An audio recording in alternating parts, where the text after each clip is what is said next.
কি একটা অবস্থা, নিজের চরিত্রের দাম নাই চাইরা না, আবার জামাই খোঁজে মাওলানা।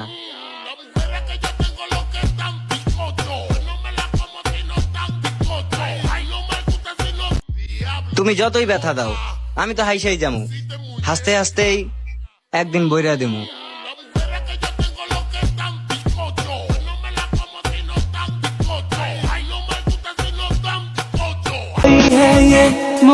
কষ্ট যদি বিক্রি করা যেত তাহলে আজ আমার পকেটে লক্ষ লক্ষ টাকা থাকতো।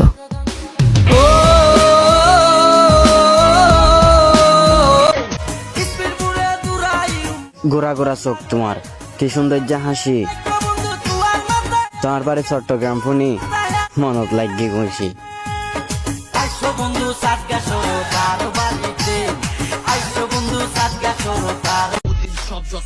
দেশে সব ফেমাস কইতাছি ভাই, আঙ্গরে একটু সাইড দেন, আমরাও একটু দেখাই।